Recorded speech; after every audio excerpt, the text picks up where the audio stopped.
Amen. Est-ce que tu peux encore acclamer pour les seigneurs?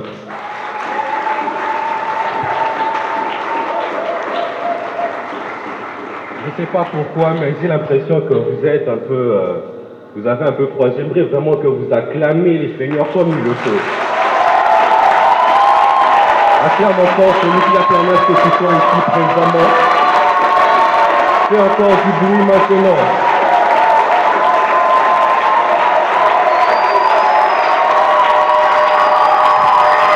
Alléluia. Amen. Premièrement, j'aimerais d'abord vous remercier pour être là malgré la pluie. Et je tiens aussi à remercier l'aumônier et le conseil paroissial pour la confiance qu'ils nous ont accordée, nous les codis, mais je tiens aussi à remercier beaucoup, nous les moniteurs, les conseils de l'ECODI ainsi que la direction pour la confiance qu'ils nous ont accordée présentement. Voilà. Est-ce que vous êtes content d'être là présentement? J'aimerais que tu salues ton voisin de gauche et de droite. Amen. Déjà là, nous avons un thème que nous exploitons déjà, le thème général qui est racheter le temps, car les jours sont mauvais. Dans le sous-thème trimestriel qui est ressaisis-toi et priorise la volonté de Dieu.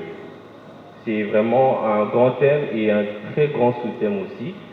Mais aujourd'hui, nous allons parler précisément d'un thème général que nous allons aborder aujourd'hui qui est racheter le temps. Dis à ton voisin, racheter le temps. Voilà. Nous allons prendre nos Bibles dans les livres d'Éphésiens 5, le verset 15 à 17.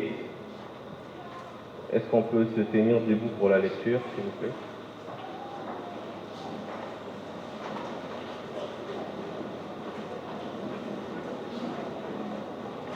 Parole du Seigneur. Prenez donc garde de vous conduire avec circonspection, non comme des insensés, mais comme des sages.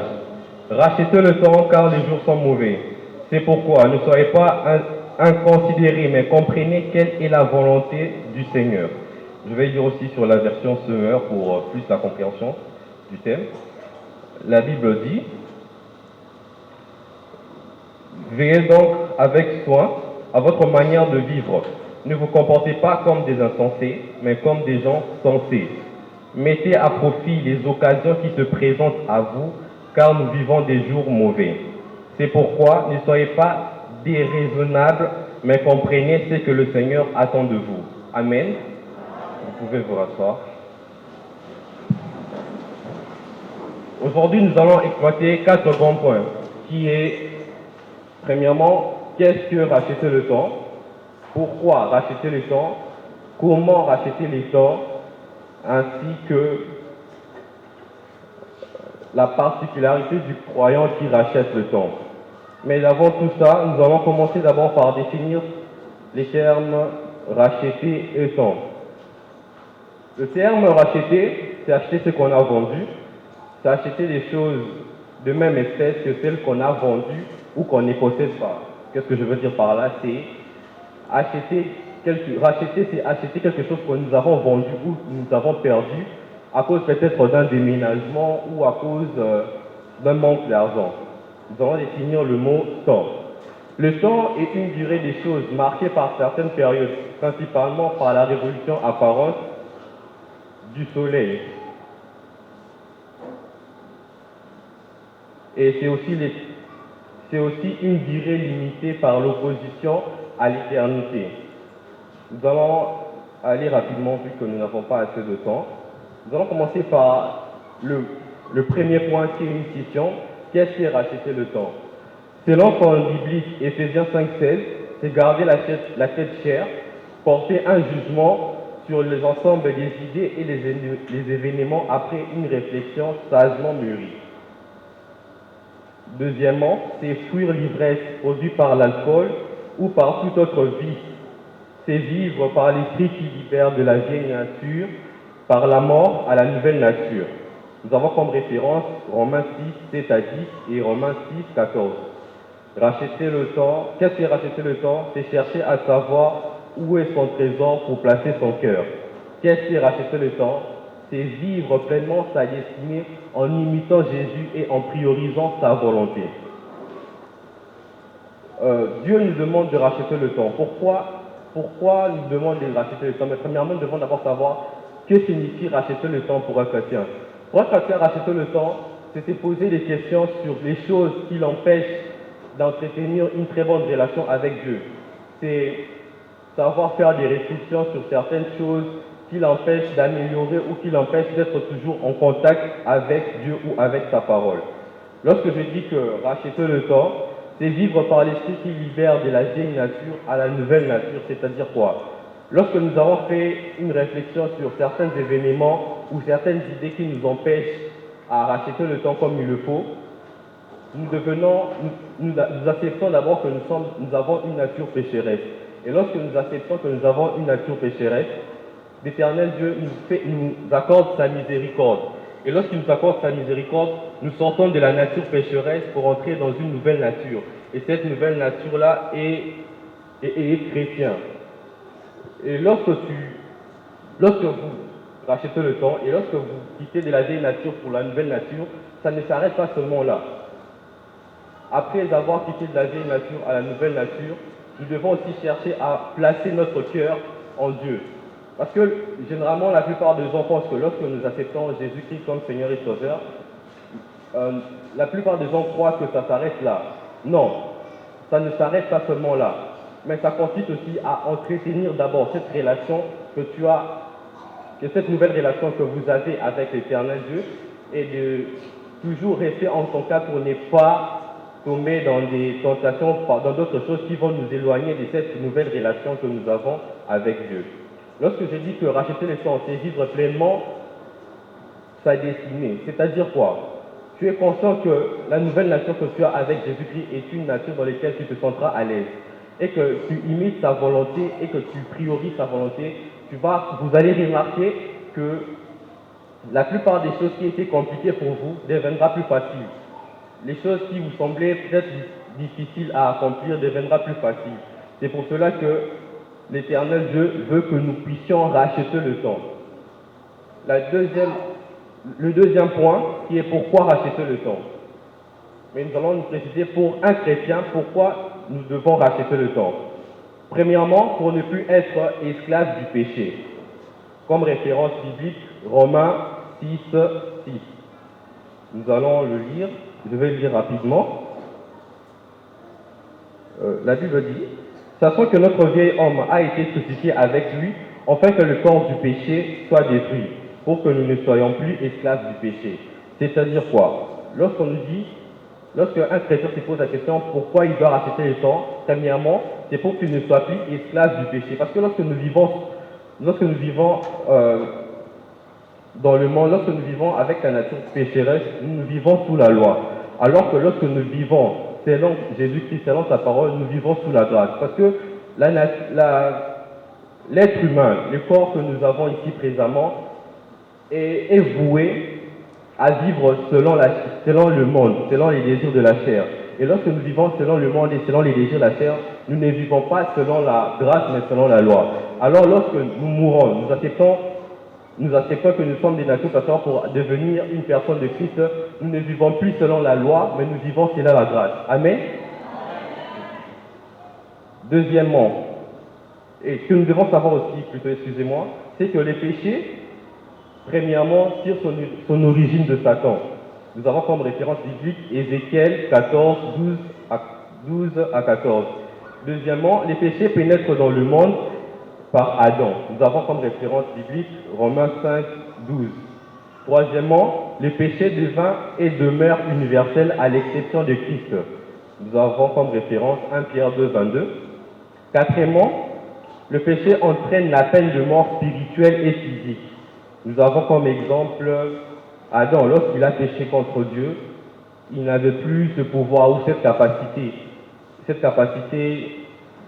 que le Seigneur Dieu l'avait donnée. Il commençait à vivre selon le monde et Dieu l'avait dit que tu vivras que par la sueur de ton front. C'est paraphrase. Cinquièmement, Le péché reste incurable en dehors du remède offert par la mort expiatoire du Christ. Amen. Deuxièmement, pourquoi un chrétien doit racheter le temps? Parce que nous sommes régénérés par une sémence. Parce que nous sommes régénérés non par une sémence corruptible, mais par une sémence incorruptible. C'est-à-dire quoi? Lorsque nous sommes en Christ, nous sommes une nouvelle créature. Et cette créature-là n'est pas régénérée de manière corruptible. C'est-à-dire quoi? C'est comme un téléphone. On l'utilise, à un moment, ça se décharge, il faudrait recharger. Mais la charge que l'Éternel Dieu nous donne est irréchargeable. Amen. La charge que l'Éternel Dieu nous donne est une charge qui est inépuisable. C'est une charge dans laquelle tout ce que tu voudras, tout ce que tu désireras dans ce monde te sera donné parce que la fatigue, tu ne l'auras pas. La fatigue, tu ne l'auras pas parce que l'Éternel Dieu nous dit « Venez à moi, vous tous qui êtes fatigués et chargés, je vous donnerai du repos. » Donc, si tu vis selon la parole de Dieu, si tu vis selon Christ, tu seras régénéré à tout moment. Et cette régénération-là ne sera pas dans le corps, ça sera dans tes entreprises, dans tout ce que tu projetteras pour faire dans ta vie. Troisièmement, pourquoi un chrétien doit racheter le temps? Parce que c'est le moment favorable. Nous ne devons pas être ce genre de chrétiens qui attendent que telle chose arrive pour aller à l'église, pour dire Seigneur Jésus-Christ, ça. Non. Nous devons être ces chrétiens qui glorifient, qui louent l'Éternel Dieu dans toutes les situations qui lui arrivent, que ce soit dans le malheur, que ce soit dans le bonheur. Maintenant là, Dieu nous demande de racheter le temps parce que c'est le moment favorable. Nous avons comme référence biblique 2 Corinthiens 6:2. Et ce que nous devons savoir, c'est que sur le plan spirituel que Dieu a pour nous, il nous garantit premièrement l'assurance vie. Est-ce qu'il y a quelqu'un qui a l'assurance vie dans la salle? L'assurance vie, cette assurance vie-là n'est pas l'assurance vie que nous allons prendre pour notre voiture, pour l'hôpital, pour la maison, parce que toutes ces assurances vie-là, ça peut disparaître un jour. Tu peux mourir, tu laisses les assurances vie, les autres vont profiter. Mais l'assurance vie que Dieu nous donne, c'est l'assurance du salut. Lorsque tu as l'assurance du salut, tu ne vis plus selon la chair, mais tu vis selon la parole de Dieu. Tu vis selon les commandements de Dieu. Et lorsque tu vis selon les commandements de Dieu, tout ce que tu désiras te sera donné. Amen. Ce que nous devons très bien noter, c'est que les choses du monde sont éphémères. Et toute chose du monde est convoitise. Et lorsque nous aimons les choses du monde, nous n'avons plus l'amour du Père. Est-ce qu'en toi tu as l'amour du Père ou bien tu as l'amour des choses de ce monde? C'est la question que tu dois te poser tous les jours quand tu te réveilles, quand tu sors, quand tu marches, quand tu fais quoi que ce soit. Pourquoi Dieu veut que nous rachetions le point? C'est le deuxième point B. Pourquoi Dieu? Parce que le premier point c'était pourquoi un chrétien? Maintenant, pourquoi Dieu veut que tu rachètes le temps? Premièrement, Dieu veut que nous puissions racheter le temps parce que notre corps est le temple du Saint-Esprit par lequel nous avons été rachetés à un grand prix. Qu'est-ce que je veux dire par là? Avant que Dieu ne vienne sur terre, nous étions en train de vivre par la loi.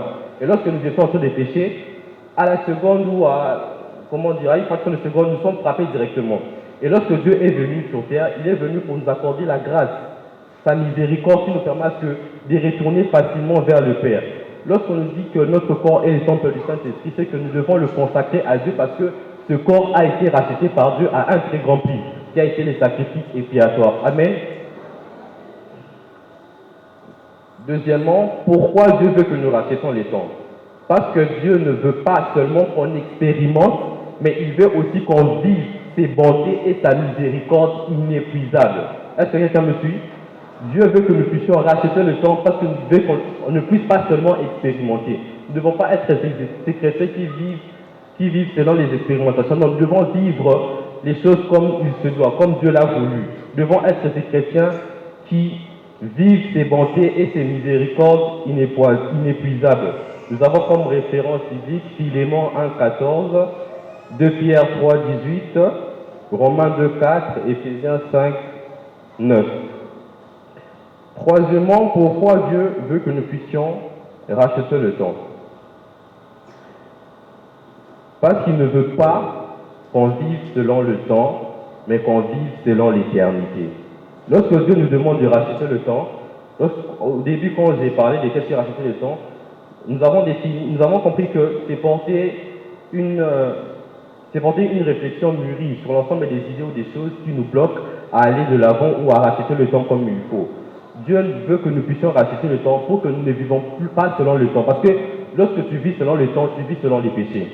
Alors lorsque Dieu Dieu te demande, Dieu veut que tu rachètes le temps. C'est pour qu'en rachetant ces temps-là, que tu puisses avoir l'accès à l'éternité. Parce que lorsque tu vis selon l'éternité, tu deviens une personne qui devient puissante. Et lorsque tu vis selon l'éternité, tu as beaucoup d'occasions qui s'ouvrent à toi. Lorsque tu vis selon les temps, tu vis selon la nature pécheresse. Et lorsque tu vis selon la nature pécheresse, tu perds souvent ton temps dans les futilités. Dieu nous demande de racheter les temps parce qu'il ne veut plus qu'on vive selon les temps, mais selon l'éternité. Amen. Est-ce qu'il y a quelqu'un qui vit selon l'éternité ici? Voilà. Quatrièmement, Dieu veut que nous puissions racheter le temps pour montrer au monde la vie des époux croyants remplis du Saint-Esprit. Nous allons lire Éphésiens 5, 26. Selon la version Semeur, la Bible nous dit, voilà.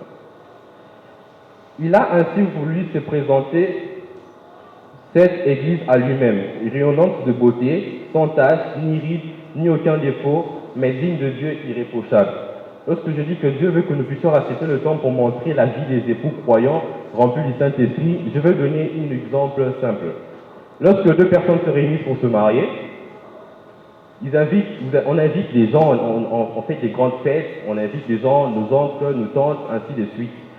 Lorsque les gens font ça, parce que le mariage, ça pouvait se passer à huis clos. Il y a le pasteur, le marié, la mariée, ainsi que les représentants du marié et de la mariée, tout simplement. Mais lorsqu'on fait le mariage, on invite les gens, c'est pour que le monde entier sache que ces deux personnes sont liées. C'est pour cela que Dieu veut que vous puissiez racheter le temps pour montrer que l'alliance que vous avez avec lui n'est pas une alliance qui est corruptible, mais qui est une alliance incorruptible. C'est-à-dire quoi? Cet attachement que vous avez eu avec l'éternel Dieu, c'est un attachement pour la vie. Ce n'est pas un attachement pour le temps, mais c'est un attachement pour l'éternité. Amen. Donc, quoi qu'il arrive, parce que même lorsque nous regardons la manière dont Dieu a parcouru dans la vie, nous remarquons que le diable attendait toujours le temps favorable. Pour lui, il pensait qu'il avait eu le temps favorable pour livrer Jésus, mais finalement, ce n'était pas pour lui le temps favorable. Le temps favorable qu'il voyait, il vivait selon les temps. Alors que Dieu, lorsqu'il marchait avec ses disciples, il les apprenait déjà à vivre comment l'éternité. Amen. Le troisième point, qui est comment racheter le temps. Comment racheter le temps? Premièrement, si nous voulons savoir comment racheter le temps, nous devons rechercher premièrement le royaume et la justice de Dieu. Amen. Deuxièmement, nous avons comme référence Romains 14, 19. La Bible nous dit, je veux paraphraser, rechercher ce qui contribue à la paix et à l'édification mutuelle en résistant à la tentation. Quatrièmement, en veillant sur notre conduite, notre marche. Sixièmement, en se tenant pour attendre les grands retours de Jésus-Christ. Lorsqu'on doit savoir comment racheter le temps, je veux parler de la parabole des 10 vierges. Je vais essayer de paraphraser pour aller un peu vite. Il y avait 10 vierges qui devaient attendre leur époux, et il y avait 5 vierges sages qui avaient pris de l'huile en réserve ils avaient pris de l'huile en réserve, nous ne savons pas c'était pourquoi, et il y avait 5 autres femmes, je crois que c'était Paul ou un peu comme ça, qui avaient pris des lampes, mais n'avaient pas pris de l'huile en réserve.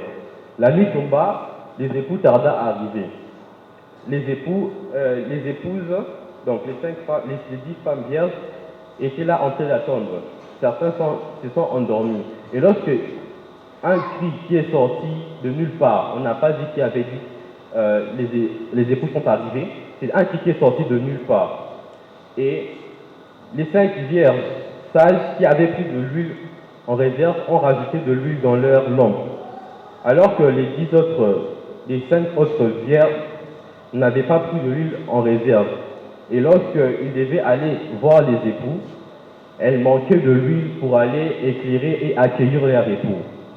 C'est alors que les 5 femmes vierges sages leur conseillèrent d'aller en acheter.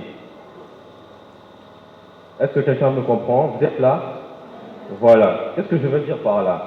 C'est que nous devons être comme ces 10 femmes vierges sages, qui non seulement qui attendaient le retour de leur époux, nous devons être comme ces femmes qui attendaient le retour de leur époux. Nous devons attendre le retour de Jésus-Christ comme ces femmes-là, parce qu'elles se sont tenues, elles ont mis les conditions à laquelle, s'ils savaient que l'huile allait manquer là, elles ont pris de l'huile en réserve et l'ont gardée. Nous devons être ces chrétiens qui n'attendent pas le jour où Dieu revient pour que nous puissions nous apprêter. Non, le moment où nous devons nous apprêter maintenant, l'Éternel Dieu nous demande de racheter le temps parce qu'il sait que c'est les moments favorables pour nous apprêter. Parce que nous ne connaissons ni l'heure, ni les moments où quand il viendra. C'est pour cela que nous devons toujours nous tenir prêts et en garde. Quatrièmement, nous allons parler, le quatrième point qui est la particularité du croyant qui rachète le temps. Premièrement, la particularité du croyant qui rachète le temps, il appartient à Dieu.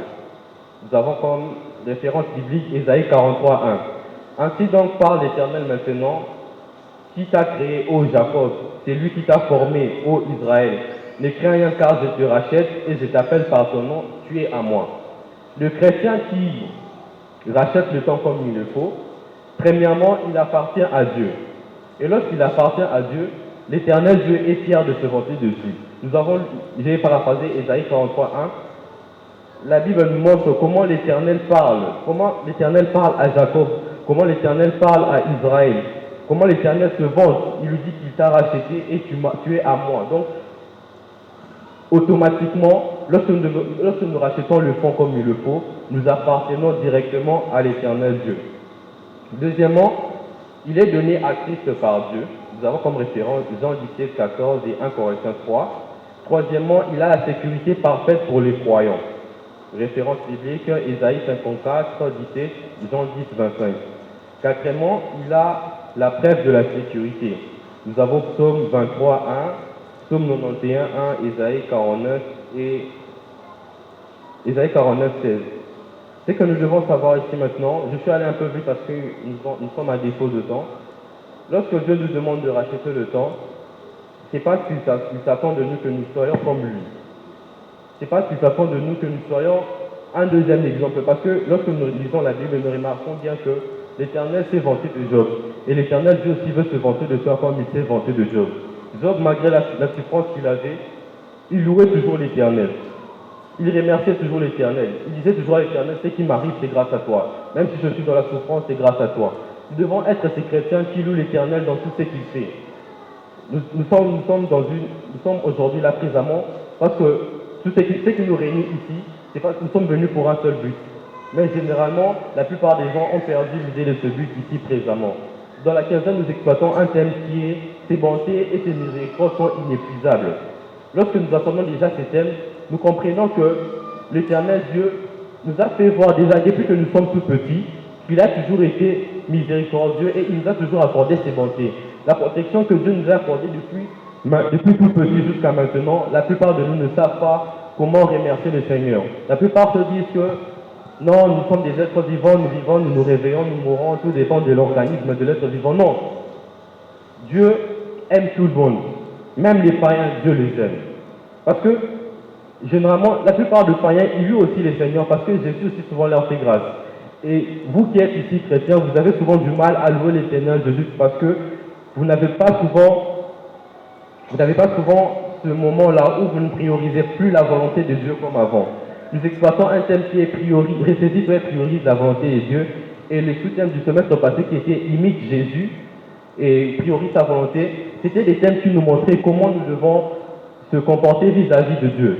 Parce que l'Éternel Dieu est venu ici sur terre, pas seulement pour nous accorder la grâce, mais il est venu aussi nous accorder la paix. Cette paix-là est une paix dans laquelle toute personne peut vivre sans problème. Pourquoi nous n'arrivons pas à racheter le temps comme il le faut? Pourquoi nous n'arrivons pas à prioriser la volonté de Dieu? Pourquoi nous n'arrivons pas à nous ressaisir? Pourquoi nous avons du mal à passer du temps dans la prière? Pourquoi nous avons du mal à venir pendant le culte, pendant la semaine?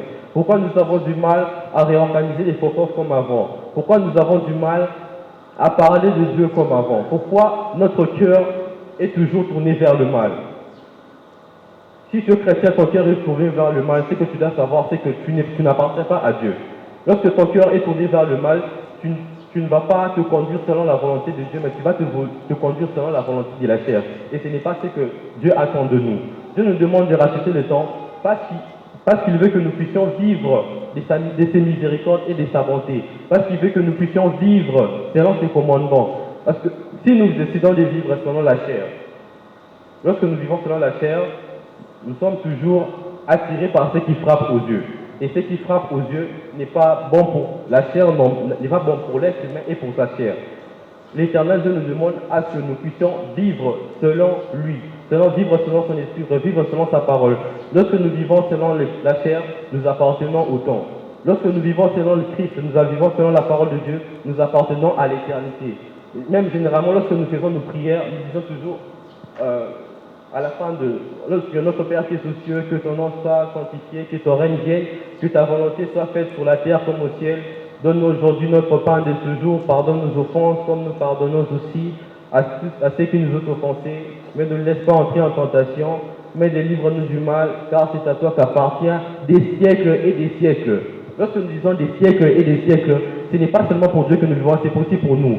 Lorsque nous faisons cette prière-là, Dieu ne veut pas que nous prions juste pour lui dire qu'il vive de siècles et des siècles. Il veut que nous puissions appartenir à ces siècles-là. Il veut que nous puissions appartenir à cette éternité-là. Dieu ne veut pas qu'on puisse parler seulement de toi présentement, non. Parce que le temps que nous avons ici, le temps que la chair a ici sur la terre, est un temps qui est restreint. Tu peux te réveiller un jour, tu vas, tu sors, tu fais tes folies, tu rentres, tu meurs sans le savoir. Alors que si tu es chrétien, tu sais comment te conduire.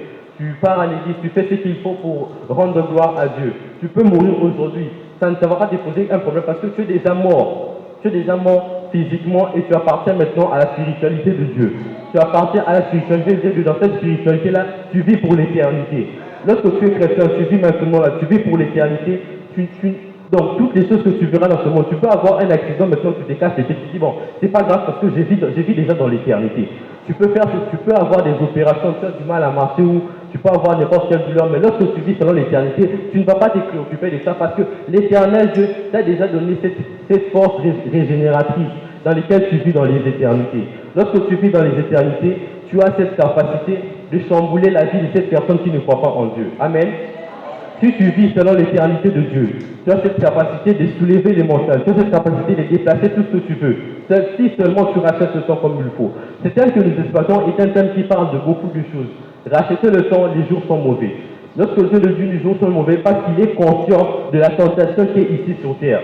C'est pour cela qu'il nous demande de racheter le temps. Il nous demande de racheter le temps parce que la plupart des choses que nous voyons ici deviennent des choses simples et habituelles. Des choses qui étaient avant impossibles, des choses qui étaient avant qu'on ne pouvait dire non, ça c'est pas possible.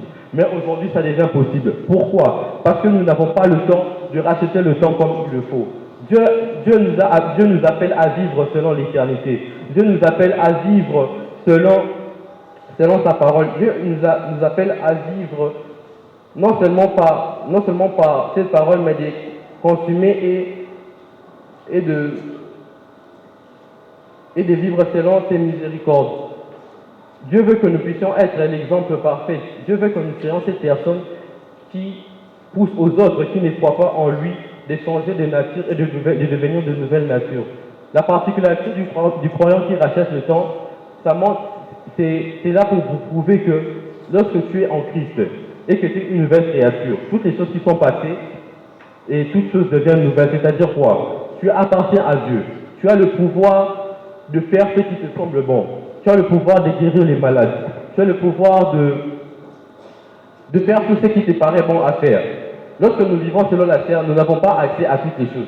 Lorsque nous allons chez des féticheurs pour avoir de l'argent ou avoir du succès ou autre chose, lorsque les féticheurs nous donnent ces choses-là, ils retirent quelque chose en nous. C'est ce que la plupart des gens de nous ne savent pas. Il peut te retirer un membre de ta famille, il peut te retirer un proche, il peut te retirer ta femme, il peut te retirer n'importe qui. Mais lorsque nous allons chez Dieu, Jésus-Christ, il nous donne tout, il ne nous retire rien. Tout ce qu'il nous demande, c'est seulement de suivre sa parole et de l'aimer, tout simplement. Lorsque tu as l'amour de Dieu, tu as l'amour de ton prochain. Lorsque tu vis selon les péchés, tu as toujours tendance à dire que non, c'est mon voisin, lui, il a ça. Moi, il faut que j'aille ça. Qu'est-ce que je vais aller faire? J'ai prié Dieu, ça ne marche pas. Je vais aller chez les féticheurs. Tu vas aller chez les féticheurs, il va te donner. Mais quand il va te donner ça, il peut te retirer ta famille. Il peut te retirer ce que tu as des plus précieux pour toi que tu ne sais pas. Mais alors, lorsque tu as Jésus-Christ dans ta vie, tu as tout. Tu as tout. Tu ne manques de rien. Parce que l'Éternel Dieu, quand il est venu sur terre, il nous a appris comment vivre selon lui. C'est certes, nous avons besoin de travail pour manger, pour s'habiller ou pour sortir. ce n'est pas tellement important. Parce que lorsque Dieu était venu ici sur terre, il n'avait pas de travail, mais il mangeait, il s'habillait. Il nous a montré comment vivre. Il nous a montré comment vivre, pas au dépend de l'argent, mais au dépend de la parole de Dieu. La parole qu'il nous a laissée ici, c'est une parole divine. C'est une parole très sacrée qui nous montre le processus qu'un chrétien doit marcher pour atteindre le salut.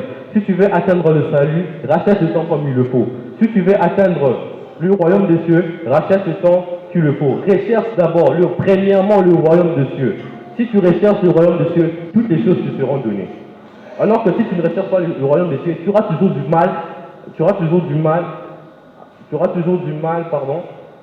à t'épanouir. Tu auras toujours du mal à te mettre dans une situation qui te met à l'aise.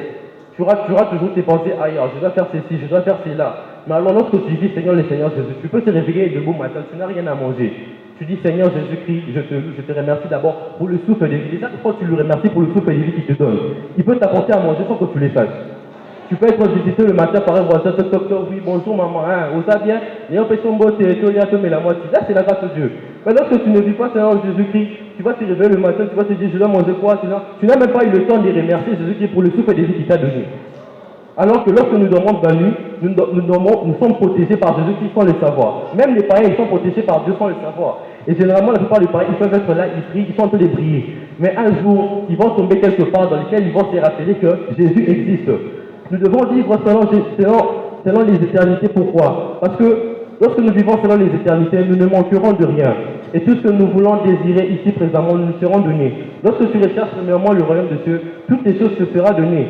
Recherche ce qui contribue à ta paix mutuelle. Pas seulement à ta paix mutuelle, mais à la paix mutuelle de ton voisin, à la paix mutuelle de ton frère, à la paix mutuelle de ta soeur. Le souffle de l'homme est une lampe de l'éternel. C'est qu'un chrétien doit savoir. Le souffle de l'homme est une lampe de l'éternel. Il pénètre jusqu'au fond de ses entrailles. Lorsque tu es en Dieu, tu dégages en toi une lumière.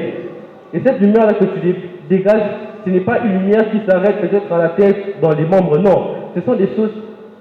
Donc, lorsqu'on te voit, on voit directement Jésus, on voit directement Dieu. Parce que la lumière que tu dégages, c'est une lumière qui repousse les ténèbres. En tant que chrétien, vous êtes appelé à être cette lumière qui repousse les ténèbres. Tu dois repousser les ténèbres parce que ce sont les choses par lesquelles l'Éternel veut que tu sois plus captif. Lorsque tu vis selon la lumière, nous avons exploité, je crois, une année, le thème qui était celle de la terre, lumière du monde. Ce thème-là, c'était un grand thème qui nous a vraiment parlé. Et lorsque nous avons vécu ce thème-là, Dieu nous parle déjà parce que lorsque nous vivons Seigneur Jésus-Christ, nous devenons celle de la terre. Lorsque nous préparons souvent la nourriture à manger, quand il manque certains goûts, qu'est-ce qu'on va chercher? C'est le sel pour ajouter. Nous sommes les sels que Dieu a placés dans la terre pour impacter le monde. Nous sommes les sels que Dieu a placés dans la terre pour changer la vie des gens, pour changer le monde, pour changer cette facette mauvaise que la plupart des gens ont pour le monde. Ce que nous devons retenir aujourd'hui présentement, c'est que nous sommes appelés à être lumière du monde. Nous sommes appelés à vivre plutôt selon les éternités au lieu de vivre selon le temps. La grâce que Dieu nous a accordée est une grâce dans laquelle l'homme ne peut pas nous donner. Et c'est pour cela que l'Éternel Dieu nous recommande toujours et à chaque fois de vivre selon l'éternité. Racheter le temps, c'est une manière de nous interpeller. Dieu nous demande de racheter le temps parce qu'il veut que nous soyons conscients des choses qui se passent maintenant. Il veut que nous arrêtions de vivre selon les temps, mais pour que nous puissions vivre.